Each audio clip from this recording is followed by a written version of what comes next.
souffle sur nous, souffle. Souffle, Saint-Esprit, souffle sur nous.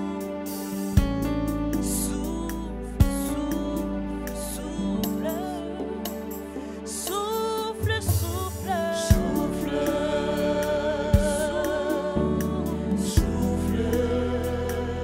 souffle, souffle, souffle sur nos vies, souffle, souffle,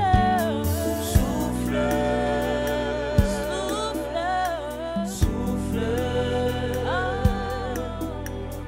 souffle, souffle sur nos vies, souffle, souffle, souffle, alléluia, souffle, Holy Spirit, souffle, Holy Spirit, souffle sur nos vies, souffle, souffle sur nous, souffle, alléluia, souffle, oh yes, souffle, souffle sur nos vies, souffle, Saint-Esprit, souffle sur nous, souffle, souffle, alléluia, souffle, souffle sur nos vies, souffle, nous désirons ton souffle, souffle, ton souffle, souffle, Saint-Esprit, souffle, souffle sur nos vies, souffle, et nous désirons ton souffle, souffle, souffle sur nous, Saint-Esprit, souffle, alléluia, souffle sur nos vies, souffle, souffle, souffle, souffle, souffle, souffle, Saint-Esprit, souffle, souffle sur nos vies, souffle, Saint-Esprit, souffle sur nos vies, souffle, nous avons soif de toi, souffle, souffle sur nous, souffle, souffle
Saint-Esprit, souffle.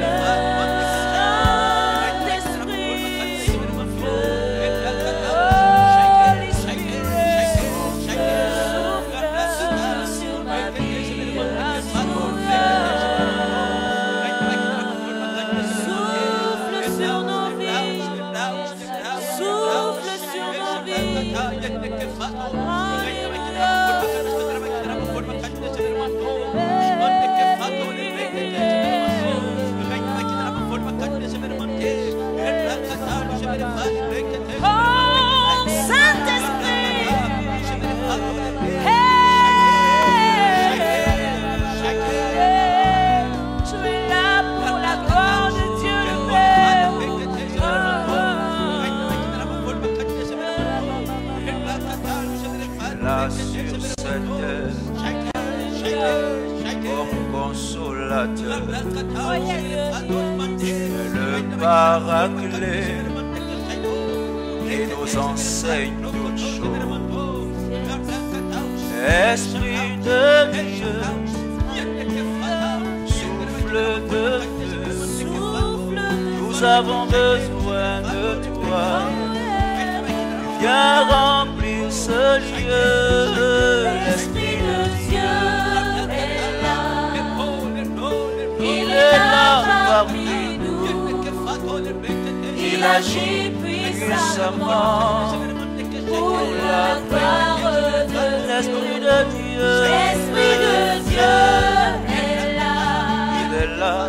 Il est là parmi nous. Il agit puissamment pour la gloire de l'Esprit de Dieu est là. L'Esprit de Dieu est là. Il est là parmi nous. Il agit puissamment. Il agit puissamment pour la gloire de Dieu. La gloire de l'Esprit de Dieu est là. L'Esprit de Dieu est là. Il est là en ce lieu. Il est là parmi nous. Il agit puissamment. Il agit puissamment pour la gloire.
Keramazuka.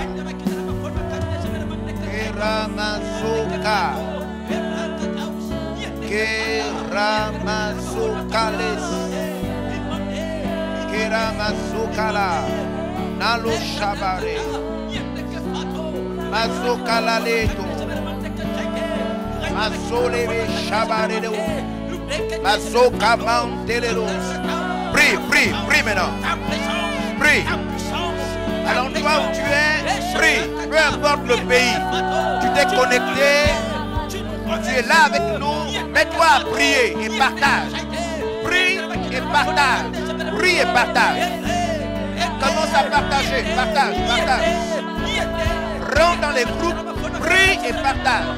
Prie et tu partages. Prie et tu partages. C'est une œuvre spirituelle que tu es en train de faire. Prier et de partager. Rentre dans les groupes. Commence à partager. Et prie. Prie. Oh, Chakabaredos. Oh, Chakabaredos.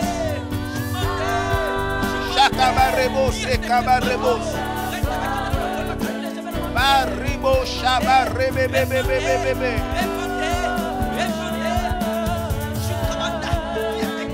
Alléluia. Gloire soit rendue à Dieu.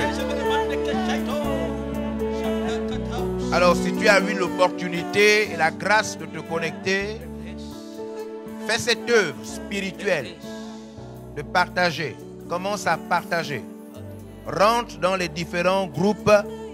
Je sais que tu as appris à partager. Et si tu ne sais pas partager, demande à quelqu'un. Il va te montrer là maintenant comment faire pour partager. Mais commence à partager. Partage. Partage. Parce que c'est en partageant que Dieu est capable d'utiliser ton téléphone portable, utiliser ta tablette pour atteindre la vie de quelqu'un. Transformer la vie de quelqu'un. Seigneur, c'est un privilège. Un privilège que je ne peux même pas estimer. Ni émotionnellement, ni psychologiquement. Tu m'as sauvé. Et tu as sauvé plusieurs personnes. Nous ne t'avons pas cherché. Quelque chose s'est passé. Tu nous as touchés miraculeusement. Nos cœurs se sont ouverts. Et nous t'avons reçu comme Seigneur et Sauveur. Nous ne savons pas comment te remercier, Seigneur. Ce que nous pouvons faire, c'est te servir de tous nos cœurs, avec toutes nos forces, de servir. Béni sois-tu. Utilise maintenant le téléphone portable, la tablette de quelqu'un en ce moment qui se met à partager, à partager. Tu vois quelqu'un dans un besoin quelque part, quelqu'un est malade, quelqu'un souffre, quelqu'un est désemparé, mais à travers cette communication, à travers ce partage, quelque chose est sur le point d'arriver. Alors utilise nos instruments, utilise ce que nous avons en main pour commencer à toucher des gens, interpeller des gens. Nous te bénissons, Seigneur, et nous te glorifions. Tu es le Seigneur de l'univers. À travers une chose insignifiante, tu sauves des vies. Béni sois-tu dans le nom de Jésus-Christ. Amen. Alors si tu es en train de partager, je peux te rassurer, tu fais une œuvre d'évangélisation, tu fais une œuvre de salut. Pendant que tu es, à chaque fois que tu partages, une chose spirituelle se passe, mais encore, tu pratiques l'obéissance. Alors partage comme un bon serviteur de Dieu. Obéis et partage. Obéis, partage. Rekota sakaba rebobos. Il faut que tu satures complètement tous les groupes. Complètement. C'est la grâce de Dieu. C'est la faveur de Dieu. Il y a des collègues, des amis, des connaissances, même d'enfance, qui sont connectés à nous à travers nos comptes et à travers nos pages. Et en partageant comme ça, des choses se passent. Vous savez que le monde entier est en train de connaître des décès. Les gens sont en train de mourir depuis le commencement de la pandémie. Des milliers de gens meurent. Alors ne te retiens pas. Partage au maximum. Que sais-tu? Que sais-tu? Peut-être tu sauveras la vie de quelqu'un. Par ce simple geste. Rido shekaba rebonda. Kinteloso. Tekalesh. Ibos. Ideria Mantelo. Mantelidosh. King Dolabasaka. Saint-Esprit. Saint-Esprit. Saint-Esprit. Saint-Esprit. Malakentolo. Soukabarede. Partage, partage, partage. Je veux te voir faire cette œuvre magnifique. Cette œuvre. Parce qu'il s'agit de l'atmosphère de Jésus. Il s'agit de l'empire. L'empire Jésus. Alors ton partage est très signifiant. Très signifiant. Nous ne venons pas parler de politique ou bien de parler des faits sociaux. Nous venons parler de l'empire Jésus. Alors ton partage ne ressemble pas à celui qui partage je ne sais pas quoi. Qui partage des petits extraits d'humoristes. Non, toi tu sauves des vies. Rigauche, Mandesika, l'empire Jésus. Elos, Pandelia Colissa, Ibidibus, Ibidibus, Ibidibus, Ibidibus. Koshabaredos. Ibore sakabare baba baba baba baba baba. Tu es béni, toi qui es obéissant et qui est en train de partager. Encore, tu es béni. La grâce de Dieu est sur toi. La faveur du Saint-Esprit. Ce que Dieu prévoit pour toi va s'accomplir. Dieu ne t'oubliera pas. À cause de ce que tu es en train de faire, Dieu ne t'oubliera pas. Au nom de Jésus-Christ. Alléluia. Alors nous sommes à notre séance interactive. Le samedi, nous sommes là pour communiquer. Nous avons soldé, nous avons fermé la rubrique. Nous avons démontré que Dieu est un feu particulier. Et il faut arrêter d'avoir une mauvaise image de Dieu comme étant un simple vieillard avec une longue barbe blanche et qui est en train de pleurer par rapport à ce que les hommes font sur terre. Non, non, non. Notre texte que nous avons utilisé nous a dit Dieu est aussi un feu dévorant. Nous avons compris que au-delà de ce que nous savons de Dieu, Dieu a ce caractère très puissant du feu. Et nous avons vu cela pendant plusieurs jours, plusieurs mercredis, plusieurs samedis et aussi plusieurs dimanches. Je suis convaincu d'une chose, vous avez été édifiés sur le caractère feu de Dieu. Alléluia. Donc notre grand thème c'est l'empire Jésus. Vous avez certainement compris. Si vous êtes dans la famille VLR, vous êtes un fils ou une fille ou encore un ministère ami, vous avez simplement compris que dans la logique de la grande église du Seigneur, cette logique se trouve dans l'empire. Parce qu'en vérité, l'empire, c'est cette réalité plus vaste dans laquelle et par laquelle nous nous engageons à bâtir la puissante église du Seigneur.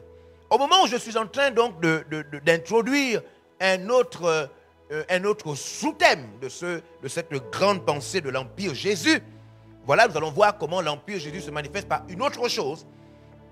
Voilà, et pendant que je suis en train d'introduire, j'ai à l'esprit ce message qu'un pasteur m'a envoyé, je crois c'était aujourd'hui ou hier, où il m'a interpellé sur cette réalité. Vous savez, la Covid-19 a amené les gouvernants à prendre des décisions, des décrets, parmi lesquels la fermeture des lieux de culte.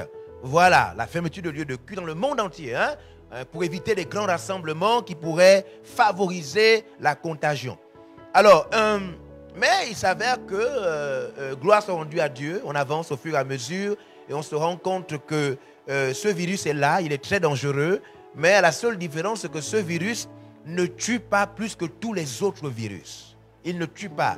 Voilà, donc les statistiques montrent qu'il y a eu à un moment aussi plus de peur que de mal parce que les scientifiques, les médecins sont bien placés pour nous montrer que le paludisme, par exemple le cas de l'Afrique, Voilà, le cas de l'Afrique, le cas du Gabon, le paludisme. Jusqu'à maintenant, peu importe ce que la Covid-19 a pu faire, le paludisme tue toujours plus que la Covid-19. Et encore, les statistiques montrent aussi que jusqu'à maintenant, la Covid-19 n'a pas encore atteint, n'est-ce pas, n'a pas rivalisé jusqu'à maintenant la grippe. Les décès que produit la grippe. La grippe jusqu'à maintenant tue encore. Donc vous vous imaginez. On a donc toute une sorte de campagne au-delà de la Covid-19 qui n'est pas à négliger, mais qui ne doit pas être l'objet d'une trop forte campagne. Parce que là aussi, c'est une forme de manipulation mondiale que de faire croire qu'une chose est plus grande que toutes les autres choses de la terre. Il ne faut pas exagérer. Et nous pouvons donc comprendre que plusieurs personnes se remplissent des poches maudites. Voilà, parce qu'ils font semblant de montrer que cette pandémie tue plus que tous les fléaux du monde. Et par cela, ils manipulent, ils se font de l'argent. Je suis sûr que vous avez remarqué qu'il y a désormais des commerçants improvisés. Des commerçants improvisés qui désormais vendent des masques. N'est-ce pas, vous avez remarqué? Au fond, ce n'est pas des vrais commerçants, mais juste comme ça, ils profitent, n'est-ce pas, de la pandémie pour devenir commerçants. Voilà. Donc, vous voyez, c'est un peu... Donc, ces choses-là, ça donne du travail à tout le monde, mais aussi ça rend des gens malhonnêtement riches. Hein? Malhonnêtement riches, les prix ont augmenté dans tous les secteurs. Le matériel qui hier ne coûtait absolument rien. Hein? Je l'entends par là, le gel, hein? Voilà, le gel hydroalcoolique, toutes ces choses. Même les masques, hein, ça ne coûtait rien. Même les masques, ça ne coûtait rien avant. Aujourd'hui, vous voyez tout le monde. La fois dernière, j'ai vu 50 000. Le Gabon, 50 000. Quelqu'un vendait un carton de masque, voilà, jetable là, à 50 000 francs. 50 000 francs. J'ai même vu certains en vendre hors de la pharmacie. Ça veut dire, elles sont vendeuses en pharmacie. Vu, hein, je n'exagère pas. Moi-même, j'ai vu. Vendeuses en pharmacie, mais qui vend le carton de masque hors de la pharmacie. Vous rentrez dans la pharmacie, vous voulez acheter des masques, on vous dit non, attendez, allons-y dehors, on vous amène dehors et vous achetez le carton de masque hors de la pharmacie à 50 000 francs. Donc vous voyez que cette pandémie aussi a réveillé, hein, tous les bandits de toutes les sortes, dans tous les niveaux, hein, de la société. Mais même au niveau des gouvernants, même les gens sont devenus des bandits, des médecins bandits, tout le monde devient bandit parce que tout le monde veut essayer de gagner de l'argent par la mort des autres. Voilà, par la mort des autres. Donc les lieux de culte ont été fermés. Et le pasteur m'a interpellé me disant que c'est difficile pour beaucoup de chrétiens parce que des chrétiens ne font que se refroidir. Les chrétiens ne font que se refroidir. D'autres se rendent compte que les lieux de culte sont fermés depuis trop longtemps. Donc ils ont jeté leur Bible. D'autres ont dit qu'ils ne sont plus chrétiens parce que ça a trop duré. Et on m'a même informé qu'il y a des chrétiens, même partout ailleurs maintenant, qui, à cause des problèmes économiques, sont en train d'ouvrir des bars, en cachette. Voilà, c'est-à-dire les gens ne sont plus chrétiens à cause des lieux de culte. Alors, qui sont fermés. Je n'ai pas encore pris le temps, mais j'en profite pour édifier l'Église et pour dire que, vous savez, cette situation de fermeture de lieux de culte n'est pas une bonne chose parce qu'en vérité, nous aimons être dans la présence de Dieu avec nos frères et sœurs dans la foi. C'est ce que la Bible nous a enseigné. Et nous sommes nés dans cela. Voilà. Mais il y a une réalité à retenir. C'est que d'après les textes d'Apocalypse et tous les autres textes, j'entends par là les livres de Thessaloniciens qui nous parlent de la persécution de l'Église, voyez-vous, il est important de se préparer. Il ne pourra pas avoir fin du monde, persécution de l'Église, tout en ayant des conditions de louange et de prière toujours confortables. Non, ce qui est clair, c'est que le fait que l'Église est persécutée et que l'Église sera persécutée encore de plus en plus, notre stabilité ecclésiastique va connaître des grands changements. Ceci dit, lorsque le niveau de persécution de l'Église va augmenter, Vous devez comprendre donc qu'il y a beaucoup de chrétiens qui vont abandonner la foi, mais parce que nous allons prier dans des trous. Nous allons prier sous des draps. Nous allons prier. Tu fais semblant, comme au village, tu fais semblant d'aller à la rivière, mais c'est pour aller prier. Alors, demandez à ceux qui sont dans les pays communistes, demandez à ceux qui sont dans les pays islamiques où le christianisme est interdit. Demandez à ceux qui sont en Chine, comment ils font pour prier. Vous voyez que c'est difficile. Vous voyez que c'est difficile. Effectivement, dans de telles conditions, les faux chrétiens abandonnent la foi. Non, c'est clair, je suis conscient que dans de telles conditions, les faux chrétiens abandonnent la foi. Mais encore, ceux dont la foi n'est pas aussi affermie abandonnent la foi. Donc, nous sommes en train de vivre un extrait, une image, vous vous imaginez? Une image de ce que bientôt l'Église s'apprête à vivre. Quand vous voyez des lois qui sont votées au mépris de Dieu, au mépris de l'Église, ça veut dire que le monde compte faire disparaître de manière visible les lieux de culte. L'Église ne peut pas disparaître. Il n'y a aucune puissance capable de faire disparaître l'Église, mais les lieux de culte aussi. Les lieux de culte aussi. Donc j'ai envie de dire que ce n'est pas favorable, mais nous devons nous préparer.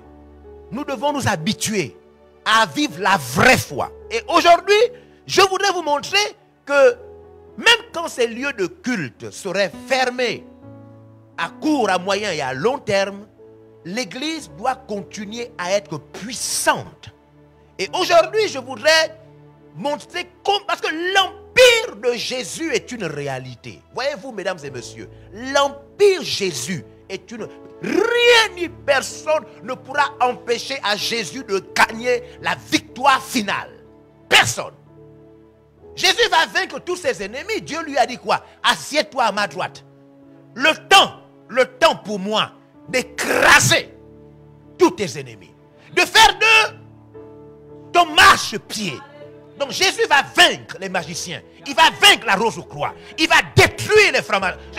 Tous ceux qui ne sont pas chrétiens là vont être attrapés par Jésus tôt ou tard. Tôt ou tard. L'empire de Jésus, la victoire finale et éternelle de Jésus est indiscutable. Et je voudrais vous montrer que malgré la persécution, parce qu'il nous a été dit que nous devons rentrer dans le royaume de Dieu à travers, ou au travers de quoi? De beaucoup de tribulations. Donc nous allons rentrer, mais nous allons rentrer en étant persécutés. En étant persécutés. Vous savez, ce sont des démons qui travaillent à travers les corps des païens. Les païens sont possédés. Les païens ont des démons dans les corps, les païens. Vous devez comprendre que quand ces démons sont dans les corps des païens, ces démons cherchent une seule chose, à faire disparaître la voix de Dieu. Faire disparaître la voix de Dieu. Je suivais à travers les réseaux sociaux l'intervention d'un député, un député français, qui expliquait combien de fois les lois qui sont préparées en ce moment, les lois qui veulent sortir du noir pour gérer le monde, sont des lois iniques, abominables. Et ce député n'est pas chrétien. Il n'est pas chrétien, mais il réalise. Il réalise. Aujourd'hui, il y a aujourd'hui le monde des comment on appelle, des homosexuels, des pédophiles, de toutes ces personnes-là, les transgenres. Aujourd'hui, des femmes veulent adopter des enfants en étant des femmes naturellement, mais en se présentant comme étant des hommes. Elles veulent aujourd'hui qu'on leur donne le droit d'adopter des enfants en tant que père de famille, alors que naturellement ce sont des femmes. C'est-à-dire que biologiquement et naturellement tu es une femme, mais tu as déclaré que tu es un homme. Et puis tu veux adopter un enfant en tant qu'homme, mais on te voit, tu es une femme. Mais dès lors où tu es transgenre, tu veux qu'on écrive Monsieur X. Mais attends, mais on ne peut pas écrire Monsieur X, tu es une femme. Vous voyez? L'enfer veut contrôler la terre. Et l'enfer veut que tout le monde se taise. Tout le monde accepte. L'enfer veut contrôler la terre. Je disais à deux pasteurs, là, il y a quelque temps, je leur disais, voyez-vous, la différence entre Satan et les chrétiens que nous sommes dans l'œuvre de l'Empire, c'est que Satan, lui, il est animé de deux choses. Et les chrétiens doivent vraiment faire attention à cela. Satan est animé de deux choses. Première chose, il est écrit, il est animé d'une grande colère. Grande colère. C'est-à-dire, même si tu es un appelé de Dieu, si toi tu es animé de timidité, Satan risque de te fracasser. Même si tu es appelé par Dieu, toi tu es animé de... Hein, tu veux les réalités de conciliation. Tu dis non, écoutez, il ne faut pas trop parler comme ça, il faut de la sagesse. Il ne faut pas confondre la malédiction à la sagesse. Il ne faut jamais confondre la malédiction à la sagesse. Parce qu'il y a des papas qui sont maudits. C'est-à-dire, il y a des mamans qui sont maudites. Le papa est maudit et il appelle ça la sagesse. Il ne faut pas confondre la malédiction à la sagesse. Satan, notre ennemi, est animé de quoi? Il est animé d'une grande colère. Hein? Même dans un débat, même dans une bagarre, toi tu es animé de calme et de timidité. L'adversaire est animé d'une grande colère qui va taper l'autre. Mais il faut comprendre. Non, même dans une grande bagarre, même dans l'échange, l'autre est animé d'une grande... Même quand vous suivez les réseaux sociaux, les télévisions, vous n'avez pas vu dans les débats en pleine télévision, quelqu'un se lève, il gifle l'autre. On a vu ça là, on a vu ça. Ils se lèvent, même les députés, hein? Les députés, on a vu les députés dans plusieurs pays, ils se tapent les chaises dessus. Alors l'autre est animé d'une grande colère. Toi tu es animé de je ne sais pas si tu appelles ça la sagesse. Mais il va te déshabiller devant les gens, te gifler et te bastonner devant les gens. Avec ta sagesse, il te déshabille en slip. Est-ce que tu as d'abord le slip? Bon. L'autre est animé d'une grande colère. Toi, tu es animé d'un calme. Parce que les gens, ils confondent le calme, la timidité, le maboulisme à la sagesse. Il ne faut pas confondre. Ce n'est pas la sagesse. Ça, ce n'est pas la sagesse. Satan est animé d'une grande colère. Une grande colère. Lui aussi veut établir son règne. Toi, tu veux établir le règne de Jésus. Satan veut établir son règne. Mais lui, il est animé d'une grande colère. Deuxième facteur. Je suis là dans le livre de Apocalypse chapitre 12. Hein. Deuxième facteur. Satan sait qu'il lui reste... Non. Non, regardez un peu la différence. Parce que même quand on regarde les chrétiens, vous savez que les chrétiens, eux, ils ne savent pas qu'il reste un peu de temps. Ils ne sont pas animés de zèle. Ils ne sont pas animés de violence. Les chrétiens sont animés d'adoration. Bon, je ne sais pas comment ils font pour être animés d'adoration, mais les chrétiens sont animés de gentillesse. Voilà, c'est ça. Les chrétiens sont animés de gentillesse. Et puis, Satan, lui, il est animé de grande colère. Après, Satan est animé il sait qu'il lui reste un peu de temps. Vous avez déjà vu quelqu'un qui marche quand il lui reste un peu de temps? Est-ce que vous avez fait attention à ça? Quand quelqu'un court, parce qu'il lui reste un peu de temps. Vous avez vu l'attitude de quelqu'un qui a un peu de temps? Hein? Même quand on mange, quand tu sais qu'il te reste un peu de temps. Vous avez vu comment quelqu'un mange? Hein? Vous voyez comment il mange, non? Quand quelqu'un sait qu'il lui reste un peu de temps, il est bizarre, hein? Il est différent. De qui? De celui qui a tout son temps. C'est pourquoi quand on voit les païens, comment les païens agissent. Mais regardez même les lois que les païens votent. Mais ils s'en foutent. Comment les païens peuvent écrire qu'un homme et un homme peuvent coucher ensemble? Mais parce qu'ils savent qu'il leur reste quoi? Un peu de temps. Ils s'en foutent de ce que vous dites. Ils s'en foutent de... C'est ça la différence, voyez-vous? Si tu as la vérité, mais tu es timide. Tu as la vérité, mais tu es lent. Tu as la vérité, mais tu es nonchalant. Tu as la vérité, mais tu es maboule. Tu as la vérité, mais tu confonds la sagesse à la malédiction. Celui qui n'a pas la vérité va te battre. Non, il n'a pas la vérité, mais il est rapide. Il n'a pas la vérité, mais il est en colère. Il n'a pas la vérité, mais il est agile. Il n'a pas la vérité, il est zélé, déterminé, fâché. Toi, tu as la vérité, mais tu es ma boule. Non, mais c'est ça là. Tu as la vérité, mais tu as peur. Tu as la vérité, mais... Donc, voilà le problème qu'on a aujourd'hui. C'est-à-dire, ceux qui sont maudits, ils sont plus rapides. Ceux qui sont maudits.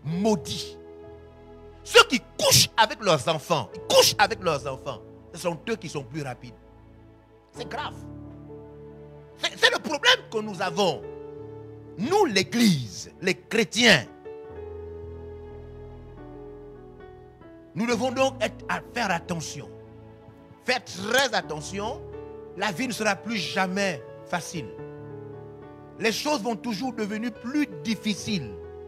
Plus difficiles. Encore plus difficiles. Vous savez que même les pédophiles veulent rentrer dans leurs droits. Pédophile, hein, un pédophile. Pédophile, c'est celui qui couche avec l'enfant. Les pédophiles veulent rentrer dans leurs droits. Pédophile, hein. Ça veut dire il enlève l'enfant, la couche, il touche les fesses de l'enfant. Mais regardez jusqu'où. Mais pourquoi l'Église ne comprend pas que ces gens-là sont des malades? Ce sont des malades.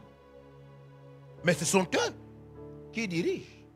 Ce sont eux qui veulent contrôler le monde. Alors je m'en vais vous parler donc de l'Empire Jésus par l'Empire Jésus par l'évangélisation de feu. L'Empire, j'ai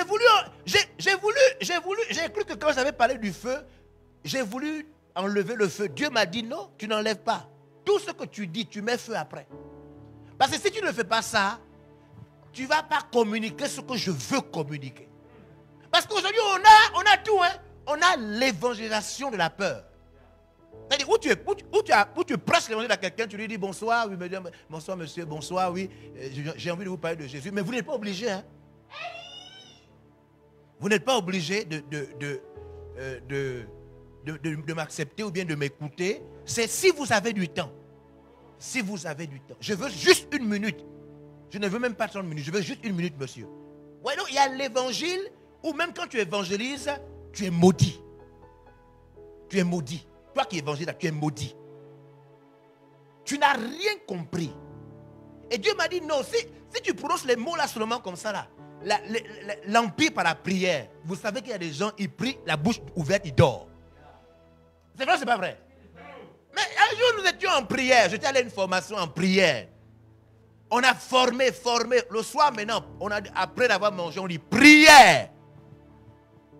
On a dit à un frère diacre, c'est toi qui diriges la prière. Il a commencé, premier sujet. Il a commencé à dire, il dit, on va prier pour tel sujet. Et on s'est mis à prier. À genoux, tout le monde à genoux, on prie.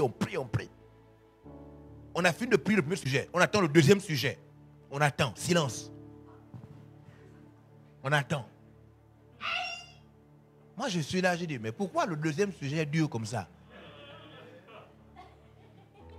Quand je lève la tête comme ça, là, j'étais à genoux, je lève la tête, je regarde. Le responsable qui nous dirige dans la prière. Je vous dis, il est assis. La bouche ouverte comme ça. La salive sortait d'ici. C'est-à-dire qu'il s'est mis à dormir pendant le premier sujet. Donc Dieu m'a dit, je ne veux plus des mots là. Vous, quand vous mettez des mots, vous mentez. Mets le feu dedans. Parce que toutes ces choses-là peuvent être faites par un timide. Prière, jeûne, tout ça là. Vous savez que même le jeûne qui est puissant, quand un timide fait ça, il dort. Vrai ou faux? Le gars, il est au jeûne, mais il dort. Il dort. Après, il se réveille, il regarde l'heure. Il redort. Dieu m'a dit, c'est pourquoi ne m'enlève pas mon feu dedans. Ne m'enlève pas mon feu dedans. Ne m'enlève pas mon feu. Je veux que vous compreniez que je ne fais pas ces choses timides là. Ça, c'est vous qui faites ça. Quand moi, je suis là, la chose est forte, puissante. Et c'est la raison pour laquelle je vous parle de l'Empire Jésus par l'évangile de feu. L'Empire Jésus. Alors, allons-y lire avec moi, je vais vous montrer. Jérémie chapitre 23, verset 29. Aujourd'hui, je vais juste ouvrir. Je vais continuer demain. Je vais bousculer, parce que l'Empire Jésus, je vais bousculer les habitudes. Mesdames et messieurs, à partir de ce deuxième sous-point sur l'empire de Jésus, je vais vous demander pardon. Hein, mon petit, filme-moi d'abord bien. Je vais vous demander pardon pour ce que je vais faire sur le point là de l'évangélisation. Les pasteurs, tout le monde qui va me voir sur la toile, pardonnez-moi. Mais je vais dire la vérité. Donc, parce que une des choses qui fait à ce que l'empire ne s'étende pas, c'est qu'on essaye de tout faire, sauf ce que Dieu nous demande vraiment de faire. Moi, je vois ça partout. Je vois tout. Je vois des gens qui disent des vraies choses. Je vois des gens qui parlent, ils disent des bonnes choses. Tout ça, c'est vrai, mais ce n'est pas ce que Jésus nous a demandé de faire. Non, ce n'est pas ça. Dans la Bible, il y a ce qu'on appelle l'ordre suprême. C'est-à-dire, il y a la chose qui dépasse les autres choses. Donc, mesdames et messieurs, vous qui êtes partout, hein, au Gabon, à l'intérieur du pays, en France, tout ça là, je vous demande pardon d'avance. Et si vous suivez les autres émissions, et l'homme l'a dit quoi? Pourquoi l'homme l'a fait ça? Il faut qu'un chrétien qui même garde la prédication pour dire que non, il avait averti. Il avait averti. Parce que je vais démontrer qu'en réalité, tout ce qui se passe là, c'est parce que nous n'évangélisons pas. Nous n'évangélisons pas. Et quand nous n'évangélisons pas, les démons, ils évangélisent. La Rose-Croix évangélise. Il y a quelqu'un est parti à l'école, il n'était pas un Rosicrucien. Quand il revient pour avoir un travail, il est maintenant Rosicrucien. Il rentre dans le groupe de ceux qui gaspillent le monde. Nous n'évangélisons pas assez. Nous n'évangélisons pas assez. Rabashakabareto-koso. Alors, Jérémie 23, 29, il est écrit. Ma parole n'est-elle pas comme un feu? Donc Dieu m'a dit non. Il dit n'enlève pas le feu. N'enlève pas. Parle de ton évangélisation là, mais n'enlève pas le feu dedans. Parce que même ma parole, dans la bouche de quelqu'un peut être le feu. C'est ce qu'il dit. Ma parole n'est-elle pas un feu? Dit l'Éternel. Dit l'Éternel. Et comme un marteau qui brise le roc. Donc peu importe ce qu'on peut dire, il faut retenir que la parole de Dieu est le feu. Que ce soit la louange, la prière, n'importe quoi, la parole de Dieu est un feu. On ne peut pas changer ça. On ne peut pas changer ça. L'Empire Jésus parle l'évangile de feu. L'Empire Jésus. Alors je commence pleinement. Je vous invite à lire avec moi Romains chapitre 1 verset 16. Romains chapitre 1 verset 16. Et Jésus. Malekole sitiribus. Si l'église n'est pas pour évangéliser, les églises doivent fermer. Non, si ce n'est pas pour évangéliser, mon Dieu Seigneur, les églises doivent fermer. Il n'y a pas d'ordre. Je ne comprends pas les gens. Il y a des gens qui disent non, il y a même ceux qui ont des ministères de, voilà, moi, Dieu m'a appelé à faire un ministère de regard, d'un regard perçant. Ça veut dire, dans mon ministère, je regarde comme ça, je dis, mon parent, tu es maudit. Tu es maudit. Non, tu es maudit. C'est-à-dire, vous détournez le but de l'église. Mais voilà pourquoi les gens là gaspillent les pays. Où sommes-nous pour évangéliser les gens là? Il y a certains d'entre nous, des chrétiens, qui ont été les conseillers de ces gens là. Vous avez travaillé jusque dans les présidences. Vous n'avez pas évangélisé. Pourquoi?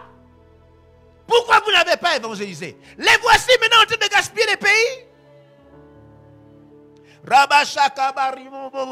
Non, on va. Non. Lisons. Il est écrit. Car vous n'avez pas évangélisé ces gens-là. Pourquoi?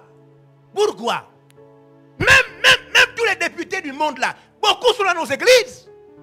Ils sont dans nos églises. Pourquoi on n'a pas évangélisé ces gens-là? On a pris. Il y a des gens, prophétie, on te donne de l'argent. Bon, pardon, est-ce qu'on t'a envoyé aller prendre l'argent des gens? Dieu t'a appelé pour prendre l'argent des gens? On t'a appelé pour évangéliser les gens. Les évangéliser. Vous avez fait des ministères qui ont oublié l'évangélisation. Oublié l'évangélisation. Ils sont là, non, en train de dire que non, en ce moment, je te vois. Je vois que quelqu'un est en train, mon prophète, tu es maudit. Tu es maudit. Vous détournez le but même de l'église. Vous détournez le but de l'église. Vous entretenez des centaines de personnes loin de la vérité. Et les conséquences sont là. Ils sont pédés, braqueurs, lesbiennes, des politiciens qui détruisent le monde. Ils commettent des crimes rituels parce que vous détournez. Vous détournez le but même de la parole de Dieu, sauver l'homme. Yes. Il est écrit, je n'ai pas honte. C'est ça? Oui. C'est ce qui est écrit. Je n'ai pas honte. Pourquoi il dit ça? Mais parce que les gens ont honte de l'évangile. Les gens préfèrent prophétiser que d'évangéliser. Les gens préfèrent raconter toutes les histoires. Que de dire aux gens la vérité de l'évangile. Parce que c'est l'évangile qui dit. C'est l'évangile qui dit que tout homme est pécheur. Privé de la gloire de Dieu. C'est l'évangile qui dit ça. C'est l'évangile qui dit que le salaire du péché, c'est la mort. Mais le don gratuit de Dieu, c'est la vie éternelle en Jésus-Christ. C'est l'évangile qui dit cela. Alors on a honte de l'évangile. On ne veut plus que les gens sachent que c'est l'évangile qui sauve. On veut raconter aux gens des visions, des rêves.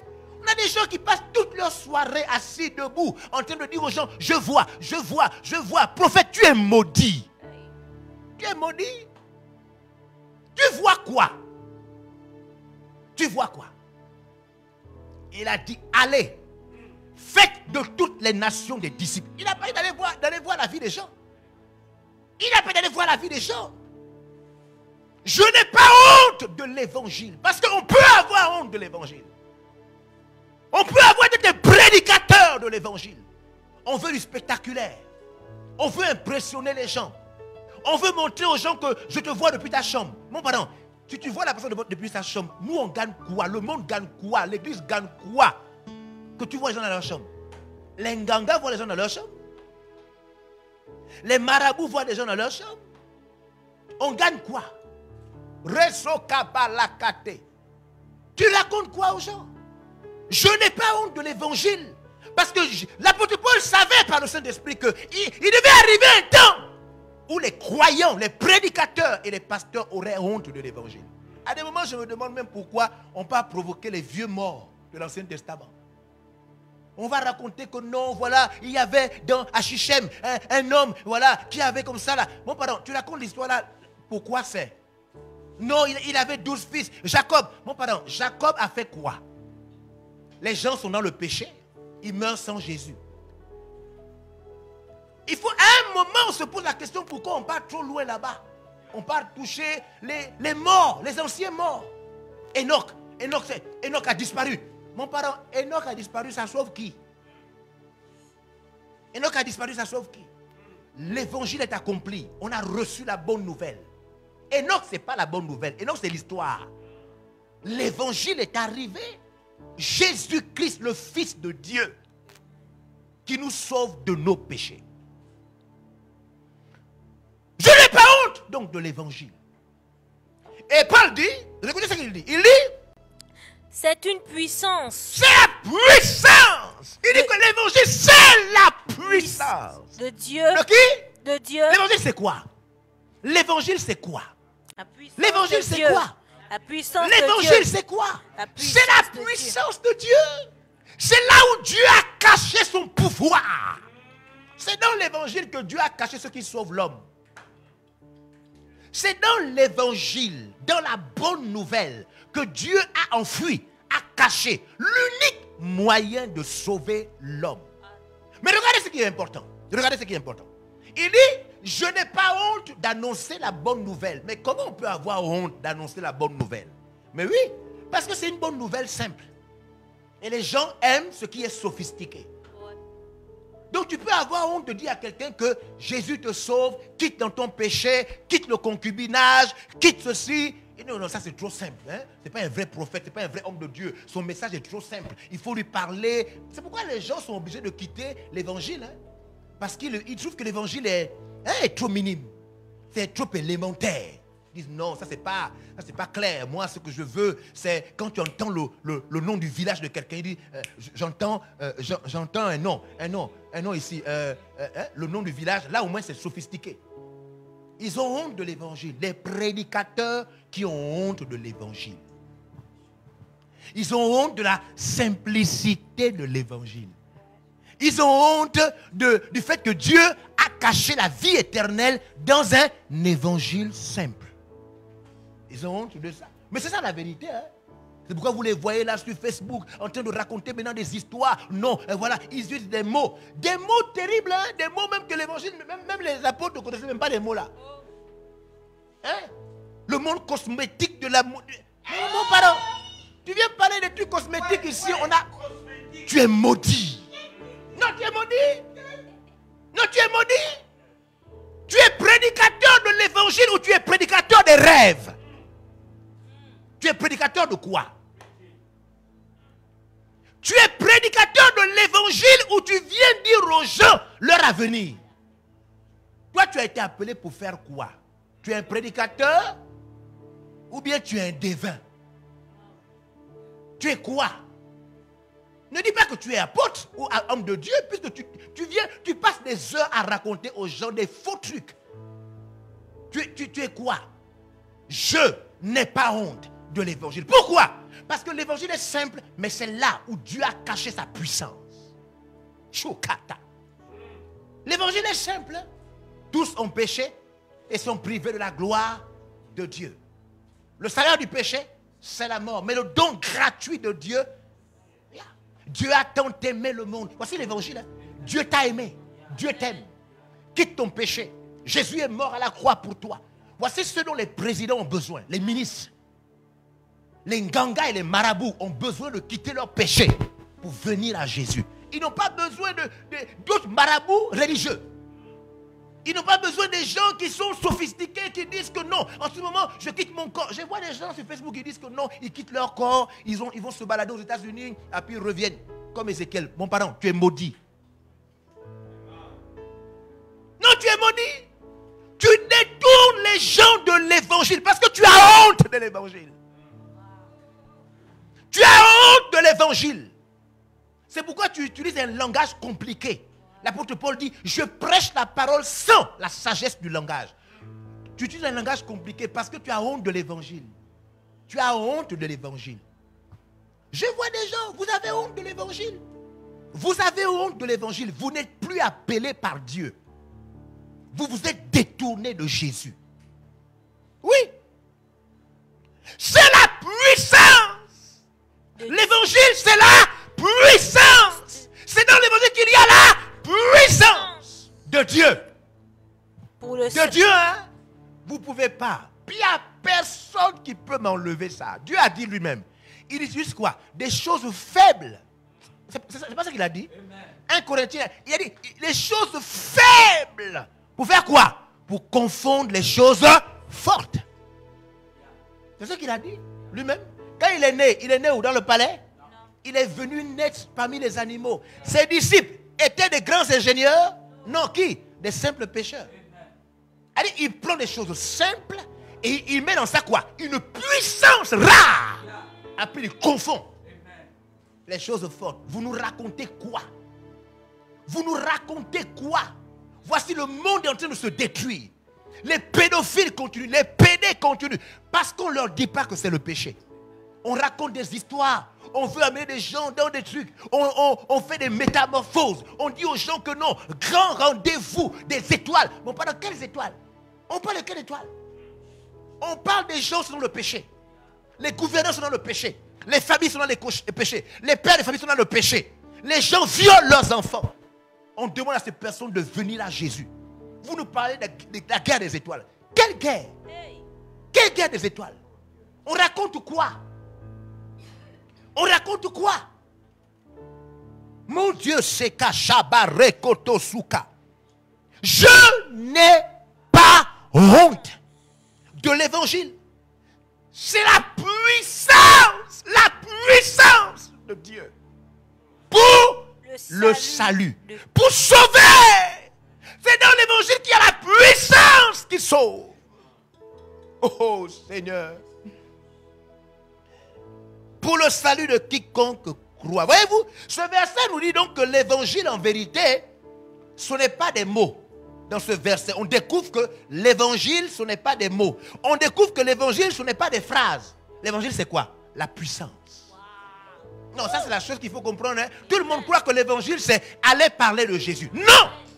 l'évangile, ce n'est pas l'histoire de Jésus. Il y a une différence entre raconter l'histoire de Jésus en étant convaincu de cette histoire et puis l'évangile. Il y a une grande différence. L'évangile, ce n'est pas aller dire aux gens ce que Jésus a fait, qui est Jésus, il est ressuscité des morts, c'est le 3e jour, c'est lui qui est revenu, son nom signifie sauveur, Jésus-Christ le fils de Marie. Non, ça c'est l'histoire. Ça là c'est l'histoire. Il y a une différence entre un évangéliste, un chrétien évangéliste, et puis un professeur de religion. C'est deux personnalités complètes. Quand tu racontes l'histoire de Jésus, tu es un professeur de religion. Ce que la plupart d'entre nous font quand ils vont dans les routes là, ils vont raconter l'histoire de Jésus et ils croient qu'ils évangélisent. Non, il n'est pas écrit. Je n'ai pas honte de l'histoire de Jésus. Non, ce n'est pas écrit comme ça. Le texte dit, je n'ai pas honte de l'évangile. Après il dit, l'évangile c'est quoi? Il dit, c'est la puissance. L'évangile c'est pas l'histoire. L'évangile ce n'est... Non, deux fois on raconte beaucoup de choses. Donc voyez-vous, voilà, dans la Bible, il est écrit, vous savez, quand Dieu va venir, normalement, la fin du monde, c'est dans bientôt. Est-ce qu'on t'a envoyé raconter tout ça? On te dit que l'évangile c'est la puissance. On ne te dit pas que l'évangile c'est l'histoire. Et là, voilà la raison pour laquelle nous n'amenons pas les gens à Jésus. Parce qu'en vérité, nous ne faisons pas la nette différence entre la puissance et l'histoire. L'histoire. Dans ce passage, l'apôtre Paul n'a donc pas honte de cette puissance. Pour lui, l'évangile, ce n'est pas des mots, des phrases, mais plutôt une grande force. Chaterotosoka. Certains passages de la Bible que je vais prendre comme exemple maintenant vont nous montrer que l'évangile, c'est vraiment une puissance et non pas l'assemblage des mots. Moi, je ne savais pas ça. Je ne faisais pas attention quand je racontais quelqu'un en route et partout, dans le taxi, dans l'avion. Et je disais, non, mais voyez-vous, la Bible déclare, voyez-vous où vous êtes là. Vous pouvez mourir demain. Et la Bible... Donc, je raconte beaucoup de choses en pensant que ce sont toutes ces paroles-là qui vont convertir la personne. Non, ce n'est pas ça. Paul dit, c'est la puissance. L'évangile, c'est la puissance. Donc, quand on évangélise quelqu'un, au fond, il faut être sûr que tu vas dégager. C'est ça. Pas les mots. Maintenant, on va voir. Je vais vous montrer l'exemple. Regardez. Matthieu chapitre 8, verset 22. On va lire les passages. Vous allez voir que, parce qu'il faut me suivre. Un missionnaire, vous tous là. Il faut me suivre. Je vais vous montrer. Même moi, j'ai été délivré de ça. Je ne savais pas pourquoi il dit que je n'ai pas honte de cela. Mais parce que c'est la puissance. Il y a une différence entre la puissance et les mots, la puissance et les phrases ou l'histoire. Tout le monde connaît l'histoire de Jésus. Tout le monde connaît l'histoire de Jésus. Allez-y demander à n'importe qui. Est-ce que vous connaissez l'histoire? Il va dire, Jésus est mort quand? Il va dire, non, il est mort un vendredi, il est ressuscité un dimanche. Voilà. Il est qui? Le Fils de Dieu. Même les païens savent ça. Même les pédophiles savent que Jésus est le Fils de Dieu. Ils savent. L'évangile, ce n'est pas l'histoire. Regardez, Matthieu 8, 22. Ensuite, Matthieu 9, 9. On va lire ces deux passages. C'est plusieurs passages, mais on va lire ces deux passages. Vous allez voir ce qui se passe. Regardez, Matthieu 8, 22. Il est écrit. Mais Jésus lui répondit. Oui. Suis-moi. Hein? Suis-moi. Oui. Et laisse les morts ensevelir leurs morts. Jésus dit quoi? Suis-moi. Et fait quoi? Et laisse les morts ensevelir leurs morts. Un homme a perdu son père. Hein? Un homme a perdu son père. Il veut aller enterrer son père. Jésus dit à cet homme qui a perdu son père, suis-moi. Ça veut dire, deviens mon disciple. Suis-moi, donne-moi ta vie, suis-moi. Laisse les morts enterrer les morts. Vous savez ce que l'homme a fait? L'homme l'a suivi. Est-ce que Jésus lui a expliqué que non, voyez-vous, tu sais, quand un mort est déjà mort, normalement, la Bible déclare que, etc. C'est vrai que la Bible n'est pas encore écrite, mais au moins dans l'Ancien Testament, hein, Joël a dit que Moïse, voyez-vous, on a beaucoup de choses. Jésus dit seulement, monsieur, les gars, ton père est déjà mort, suis-moi. Qu'est-ce qui pousse l'homme là à le suivre? Une force, une puissance. Pour convertir tous ces apôtres. Jésus n'a rien expliqué. Non, il n'a pas expliqué. Pour convertir tous ces apôtres, hein? Non, il n'a rien expliqué. Oh. Il prie, il descend de la montagne, il marche, il voit Matthieu. Il dit à Matthieu, monsieur, ça va? Oui, c'est moi. Matthieu ne dit pas, oui, c'est quoi? Je vous suis pourquoi? Hein? Je vous suis pourquoi? C'est qui? Vous êtes... Non, Matthieu ne dit pas ça. Matthieu ressent une force. Yes. Maintenant, quand nous on va au supermarché, est-ce qu'on peut dire à quelqu'un, bonsoir monsieur, suivez-moi.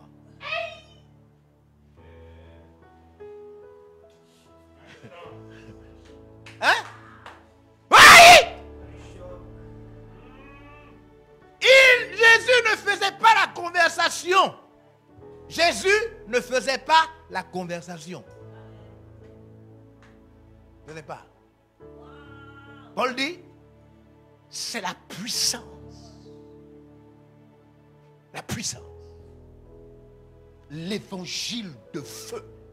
Il s'agit donc de la puissance qui s'exprime à travers nos corps.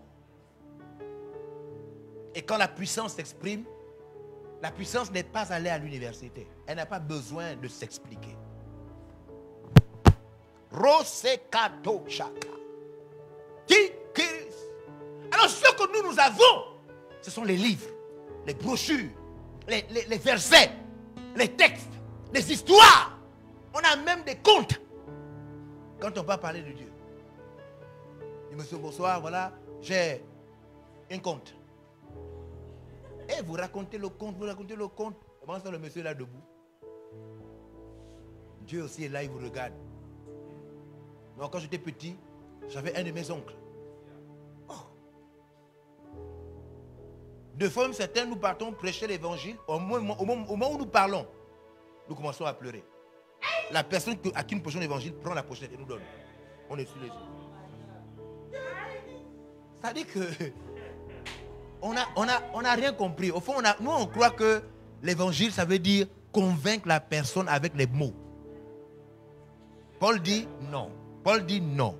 Je n'ai pas honte de l'évangile parce que l'évangile, c'est la puissance. La puissance. Pas l'histoire. Pas l'histoire. La puissance. Matthieu 9,9. Matthieu 9,9. De là, étant allé plus loin, Jésus vit un homme assis au lieu des péages. Il vit un homme assis. Vous connaissez les péages, non? C'est des fois pour quitter d'un endroit à un autre endroit. Hein? Aujourd'hui, maintenant, on paye pour passer. Donc, c'est comme la douane. Voilà. Donc, là, il trouve un de ses disciples. Le disciple qui écrit même en ce moment, c'est lui là qui était au péage. Il était au travail. Jésus voulait faire de lui un disciple. Donc, il vient au péage. Il voit le monsieur, il s'appelait Matthieu.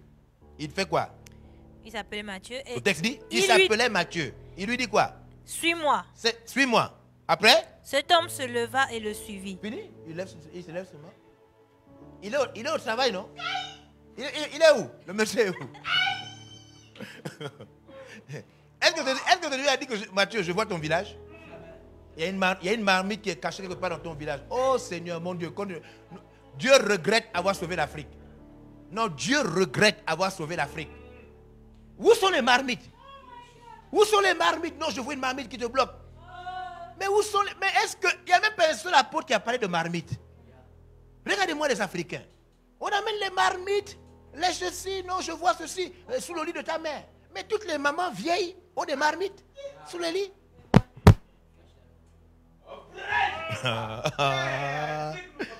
Jésus, il vient, il dit seulement, Matthieu, monsieur, bonsoir, oui, suis-moi. Qu'est-ce qui fait à ce que quelqu'un puisse suivre Jésus sans conversation? Qu'est-ce qui fait à ce que sans explication, sans discours, quelqu'un suive Jésus? La puissance. La puissance.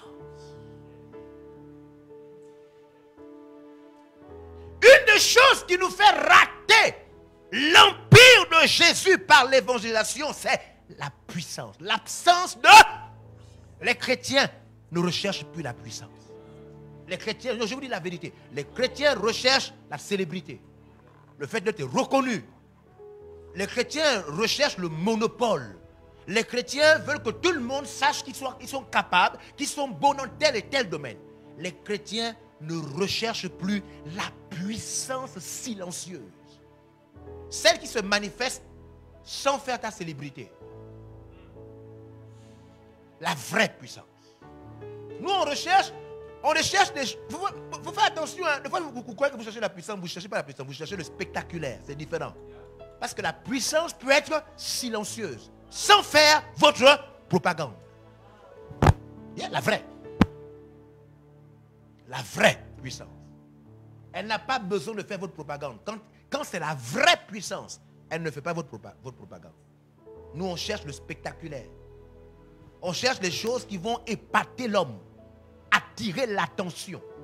C'est ça qu'on cherche. C'est pourquoi il n'y a plus d'évangélisation. C'est pourquoi il n'y a plus d'évangélisation. C'est pourquoi il n'y a plus d'évangélisation.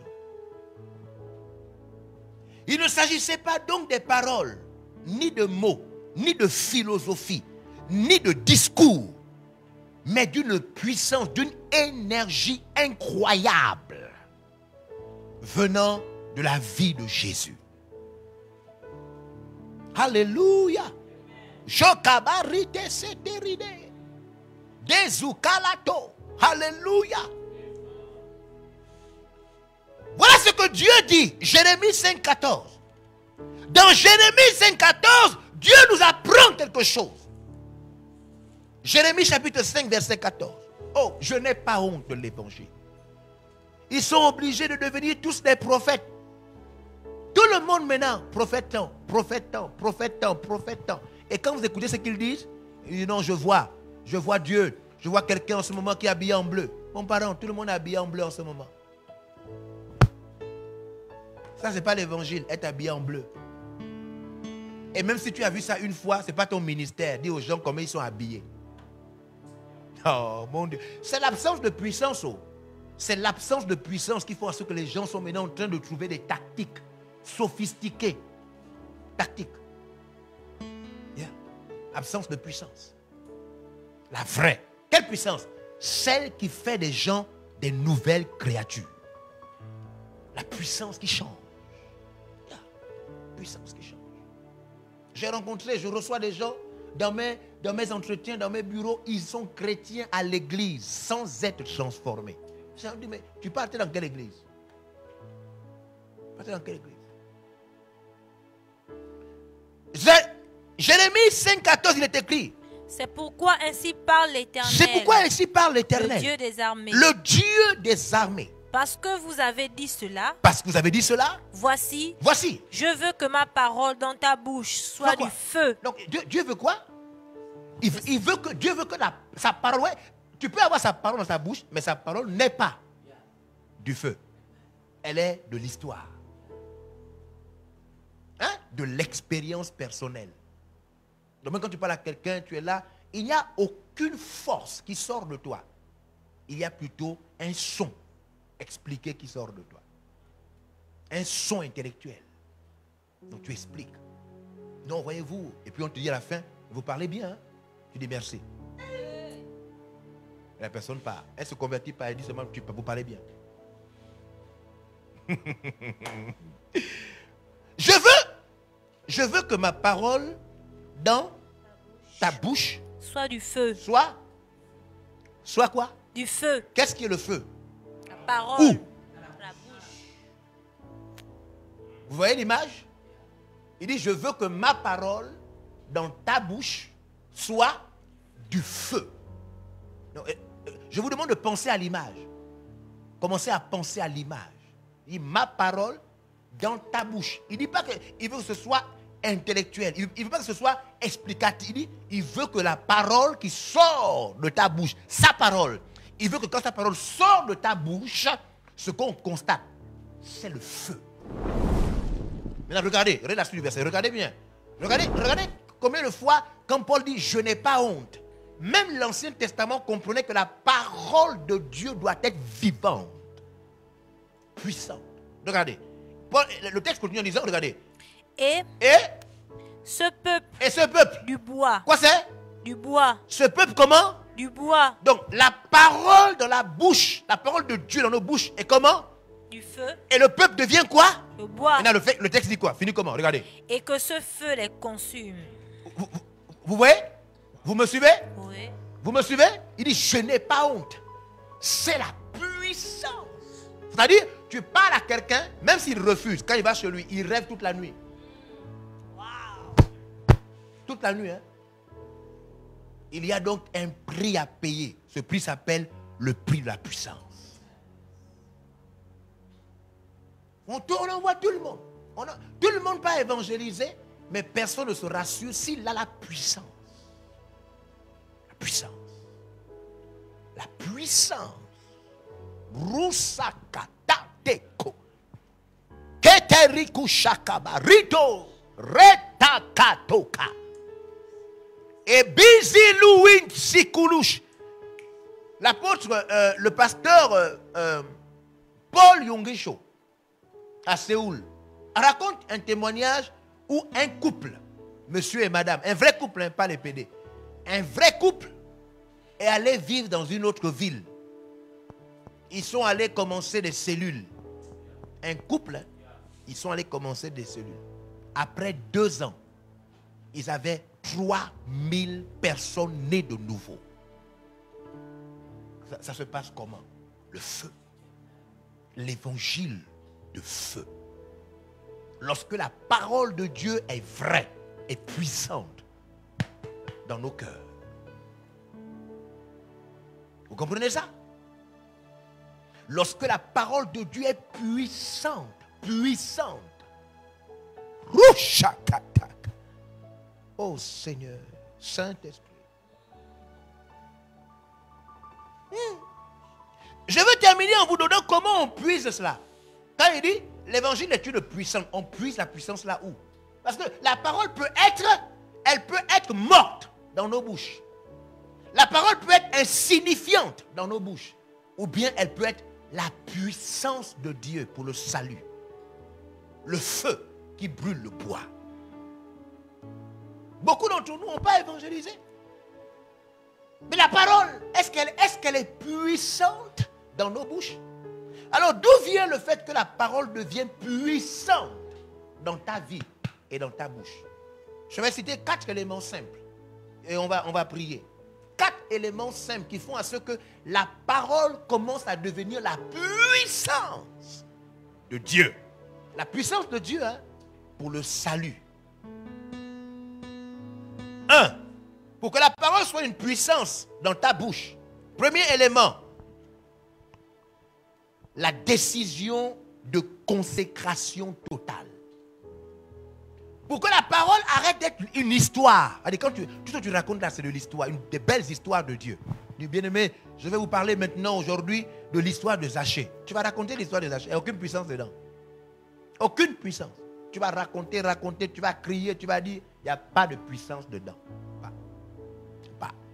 Pourquoi? Parce que ce que tu racontes là, c'est de l'histoire. C'est vrai, mais c'est de l'histoire. Il n'y a aucune force dedans.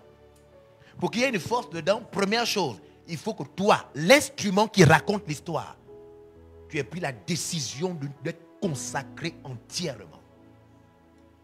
Non, si tu n'es pas consacré entièrement, même ce que tu lis de la Bible reste une histoire dans ta vie. Il y a une histoire, il n'y a pas de force. Pas de force. Toi, quand tu arrêtes quelqu'un, il n'y a pas de force. Quand tu arrêtes quelqu'un pour parler de Dieu, il n'y a pas de force dans ton discours. Il n'y a pas. Pourquoi? Décision de consécration absolue. C'est ce que signifie ce verset. Regardez ce verset. Regardez ce verset. 1 Thessaloniciens chapitre 5 verset 17. Vous n'avez peut-être jamais fait attention à ce verset. Je sais que vous avez lu ce verset. Vous le connaissez même bien. Mais vous n'avez jamais fait attention à ce verset. Ce verset dit quoi? Regardez 1 Thessaloniciens chapitre 5 verset 17. Même nous les pasteurs, on a lu ce verset. On n'a jamais fait attention à ce verset. Priez sans cesse. Regardez, c'est écrit comment? Priez sans cesse. C'est prier comment? Sans cesse. C'est prier comment? Sans cesse. On nous demande de prier comment? Sans cesse. On n'est pas consacré quand la prière s'arrête. Dès que tu pries, après un moment tu lis, après un moment tu danses, après un moment tu suis la télé, après un moment tu n'es pas consacré. C'est la prière qui nous consacre. Yes. Wow. C'est quand nous prions sans cesse que nous sommes à partir de ce moment entièrement consacrés. C'est pas la prière qui pleure. Oh Dieu, je te jure. Bon, pardon, on ne jure pas. On ne jure pas. Même là, tu pêches quand tu parles déjà là. On ne jure pas. Bon, je m'excuse. Dieu, je me consacre. Dieu, je me consacre. C'est pas le mot consécration qui nous consacre. C'est pas le mot consécration qui nous consacre. Des fois aussi, c'est pas l'huile. Hein? Tu prends quelqu'un, tu mets de l'huile à la tête et puis il est là. Il fait comme s'il va tomber. Après, tu dis que tu es consacré. C'est pas ça. C'est la prière qui nous consacre. La prière sans cesse, quand elle ne s'arrête pas. Nous sommes constamment sous le contrôle. Constamment. C'est quand nous sommes constamment en train de discuter, parler, communier avec le Seigneur de l'univers. Et que sa lumière nous visite matin et soir. Qu'on dit que nous sommes mis à part, consacrés. C'est quand vous priez en étant réveillé et que vous priez même quand vous dormez.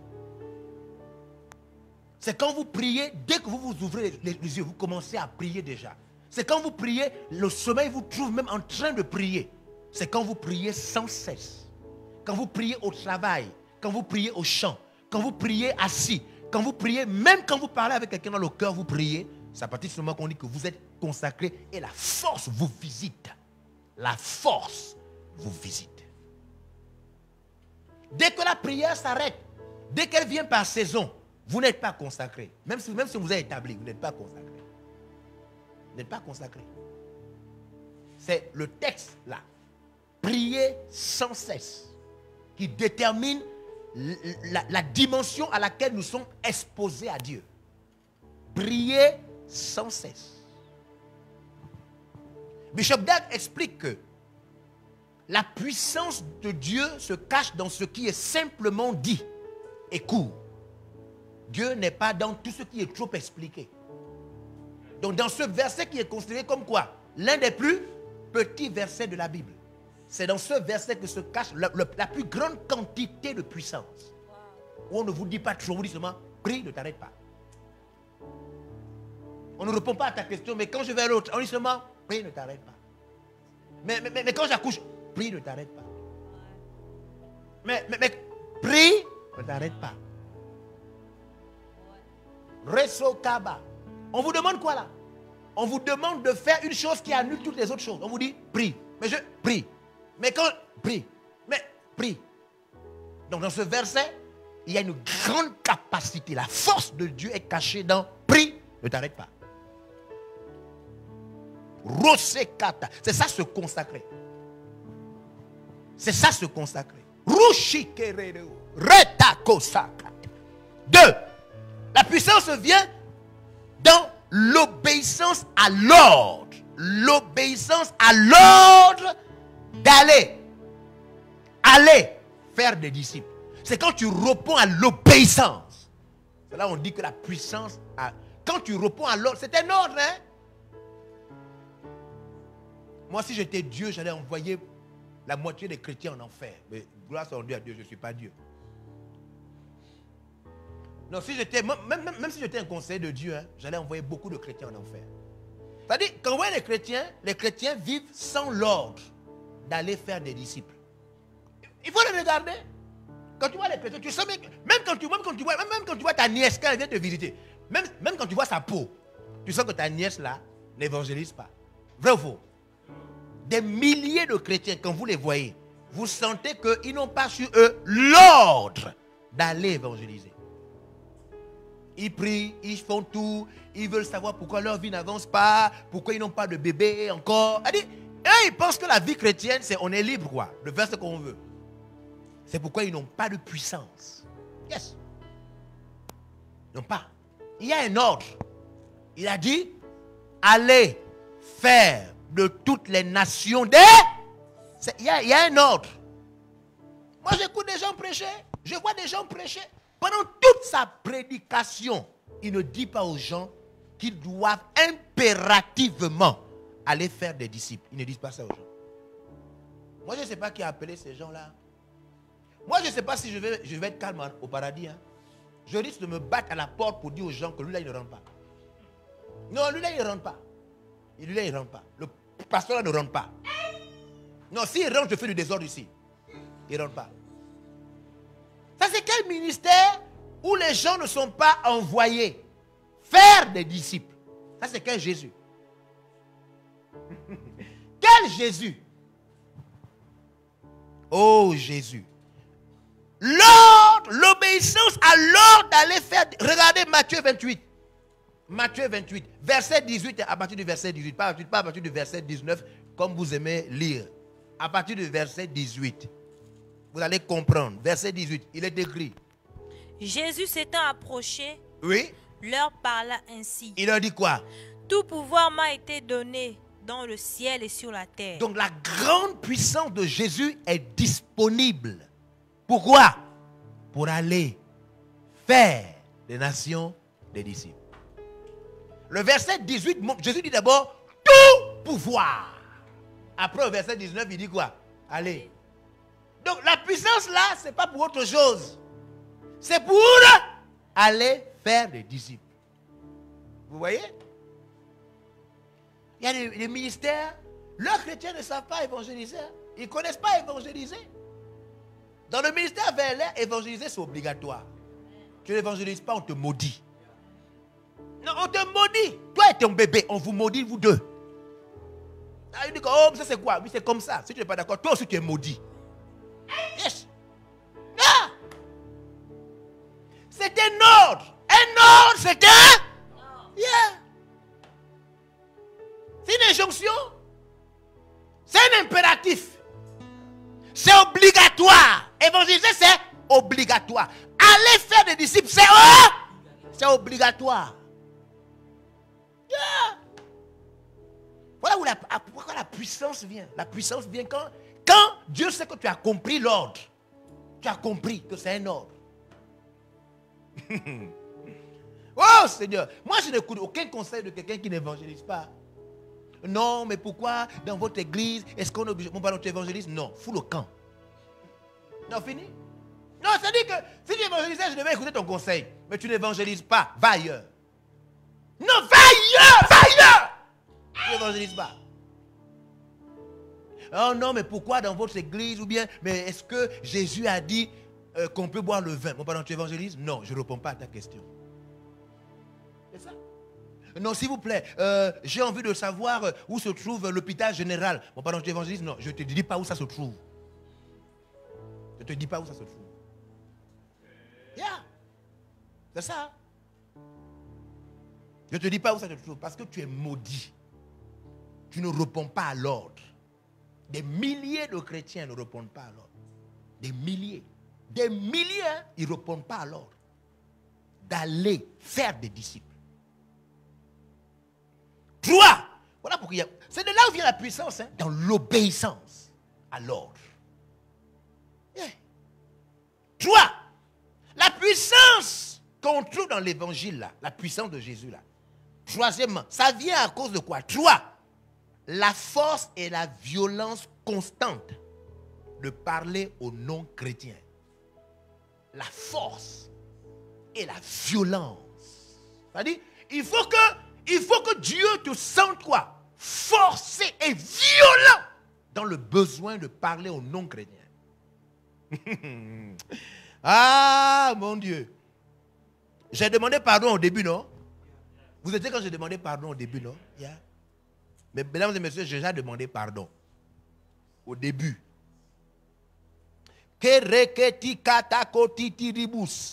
Alléluia. Regardez 2 Timothée chapitre 4 verset 1 à 2. 2 Timothée chapitre 4 verset 1 à 2. Rusikitiribus. Yi. Ha ha. Shekeritakata. Hein? Vous êtes là? Et après on va lire Matthieu 11, 12. Il est écrit. Je t'en conjure devant Dieu et devant Jésus-Christ. Après on va aller au français courant tout à l'heure. Je vais terminer. Tout à l'heure, ce même verset là, 1 à 2, on va aller au verset courant après. On lit d'abord le verset, 8 secondes, on y va. Je t'en conjure. Devant Dieu et devant Jésus-Christ. Oui. Qui doit juger les vivants et les morts. Yes. Et au nom de son apparition. Oui. Et de son royaume. Fais quoi? Prêche la parole. Hein?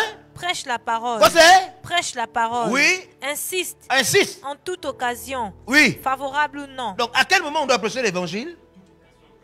Quelle occasion? Prêcher l'évangile, c'est même si les gens ne sont pas d'accord, on prêche toujours. On ne dit pas qu'on prêche l'évangile, les personnes acceptent. Non, même si elles n'acceptent pas, on continue. C'est-à-dire avec violence. force et violence. C'est là où la force de Dieu tombe sur toi. Dès que Dieu sent que tu as compris que sa parole doit être annoncée avec force et violence, ça veut dire que les gens soient d'accord ou non, tu continues à prêcher. À partir de ce moment, la puissance tombe sur toi. Regardez Matthieu. Matthieu 11, 12. Il est écrit. Hein? La force et la violence constante de parler de Jésus aux non-croyants, non-chrétiens. Yes. Matthieu 11, 12 dit quoi?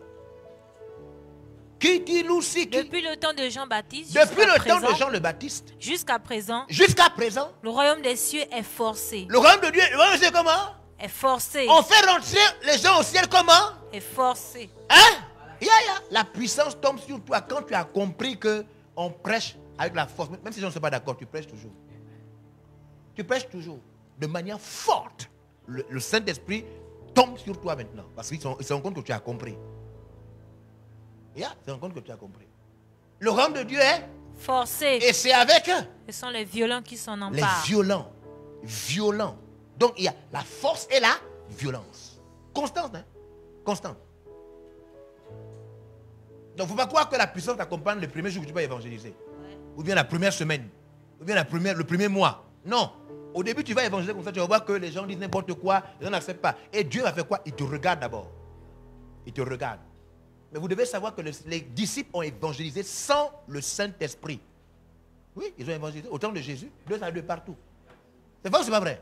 Oui, ils ont évangélisé sans le Saint-Esprit. On a dit, mais faites ça, mais ne sortez pas de Jérusalem. Hein? Restez dans Jérusalem, ne sortez pas. Le temps que la puissance tombe sur vous. Donc, la puissance qui sauve tombe sur toi au fur et à mesure que tu évangélises, sans t'arrêter. Sans t'arrêter, hein? Après, elle te surprend, elle tombe maintenant sur toi. Yes. 4, enfin.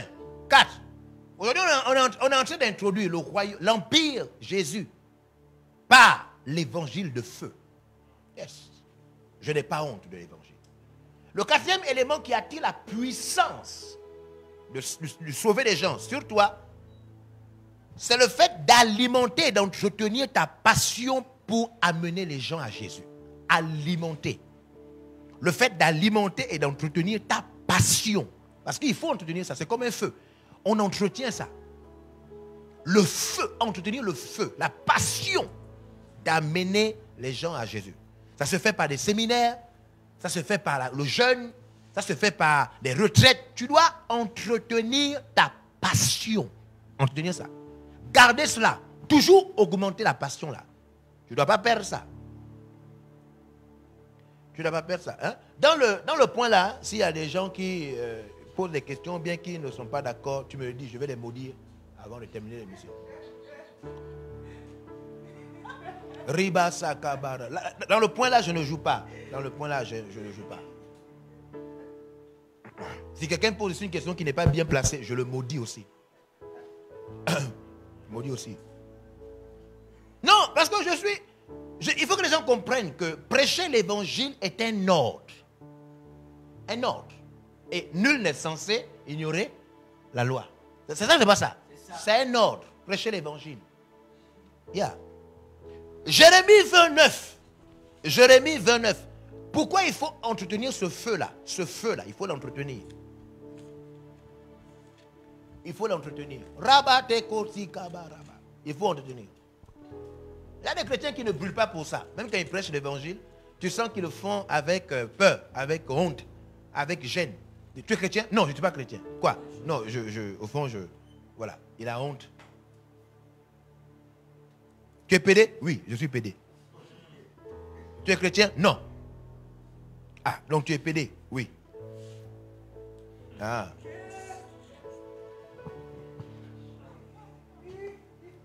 Hein? Vous êtes là, Jérémie? Prenez-moi le français courant.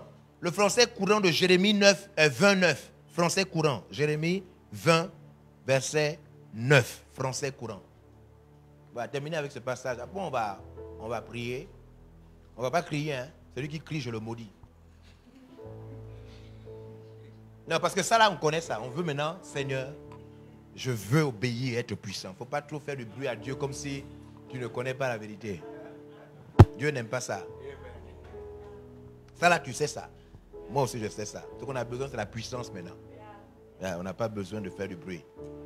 Je me dis alors, je ne penserai plus au Seigneur. Je ne penserai plus au Seigneur. Je ne parlerai plus de sa part. Je ne parlerai plus de sa part. Mais tout au fond de moi. Il y a comme un feu qui brûle. Il y a un feu qui brûle. Je me fatigue pour être plus fort. Je me fatigue pour être plus fort. Que lui. Et je n'y arrive pas. Alors là, il s'agit de quelqu'un qui veut s'arrêter. Mais quoi? Le feu est toujours là. Ça s'entretient. Le feu est même quoi? Plus fort que lui. Il faut entretenir la passion. C'est-à-dire que même quand tu ne veux pas parler, tu parles. Même quand tu ne veux pas évangéliser, ta bouche s'ouvre. Même quand tu dis que bon, aujourd'hui quand même, je reste un peu tranquille. On ne sait pas ce qui te prend. Whoop, tu commences à parler de Dieu. Parce que la passion est très forte.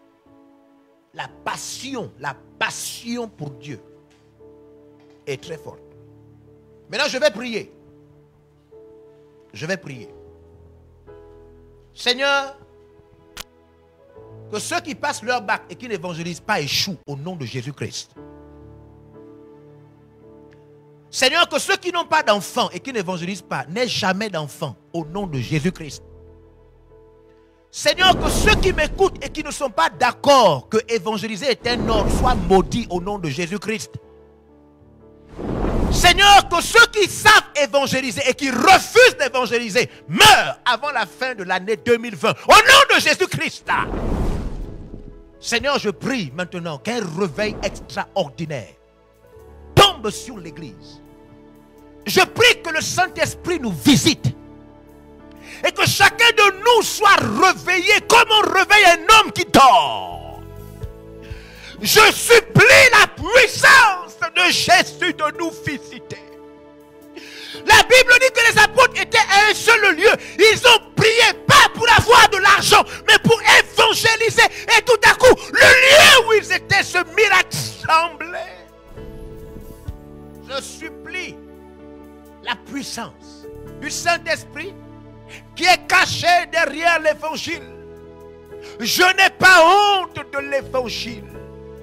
C'est la puissance de Dieu. Je n'ai pas honte de parler de Jésus. C'est la puissance de Dieu.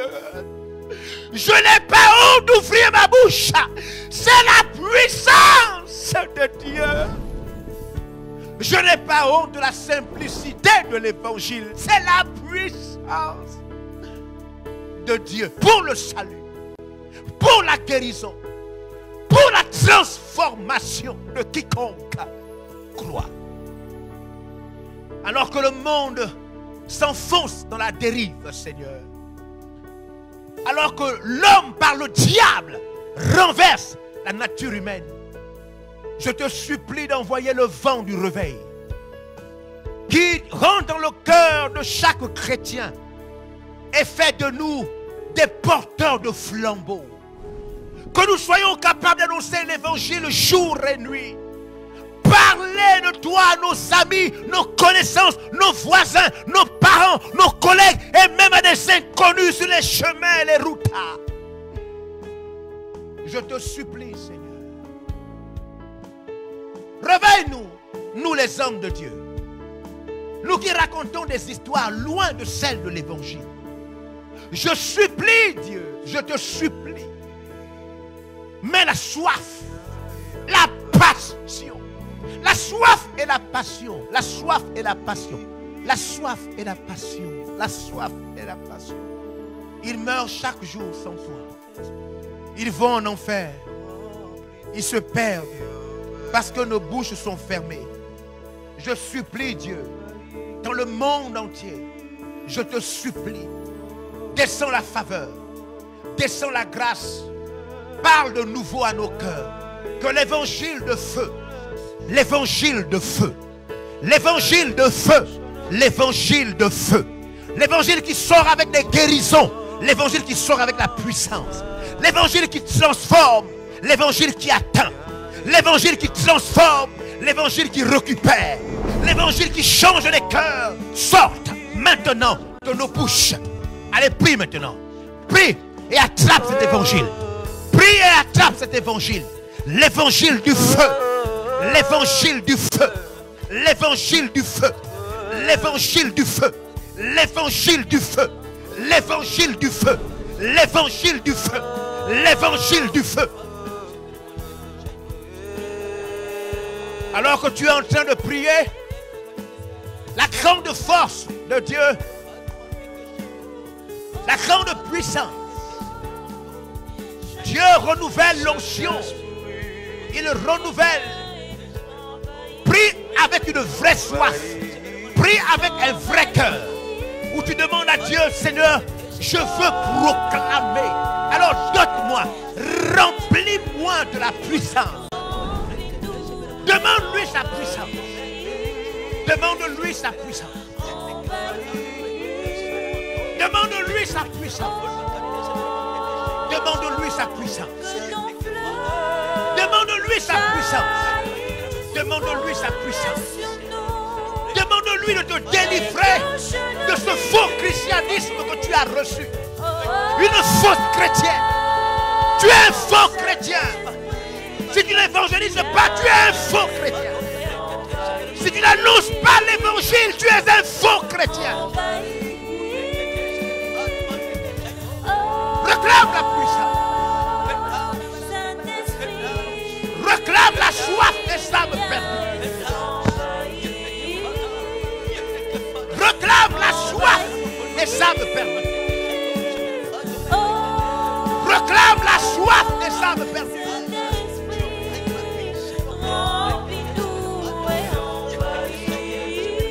Kotaka. Kotaka.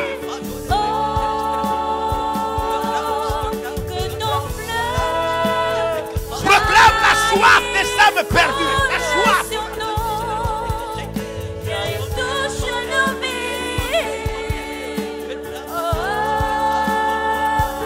Oh, Saint-Esprit, Saint-Esprit, pour répandre ton nom.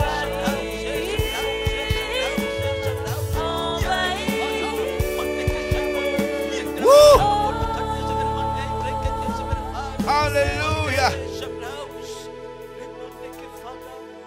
Voilà, nous venons de rentrer dans la deuxième orientation de notre thème.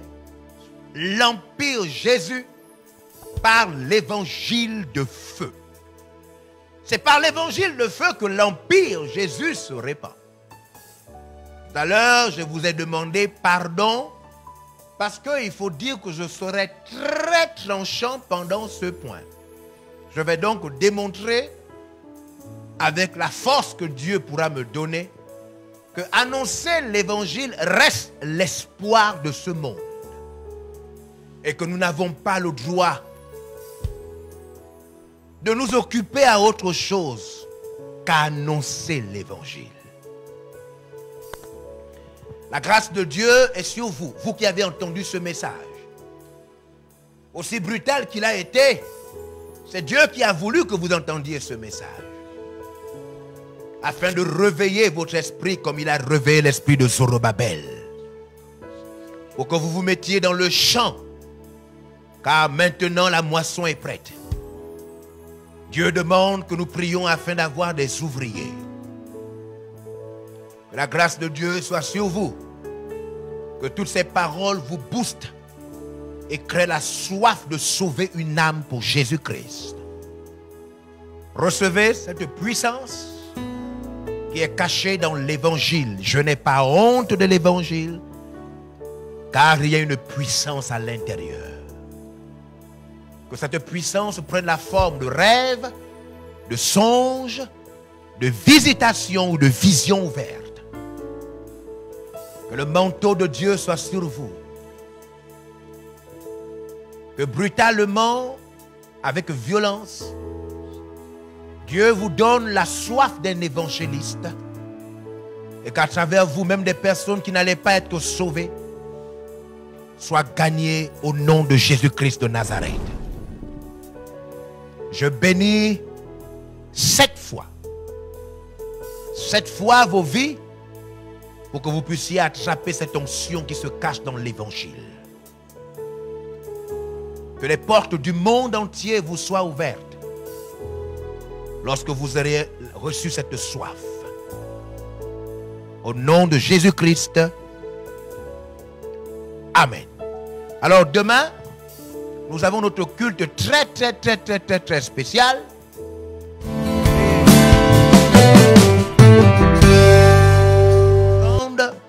Nous aurons à louer le Seigneur, à célébrer le Seigneur et à écouter la parole de Dieu.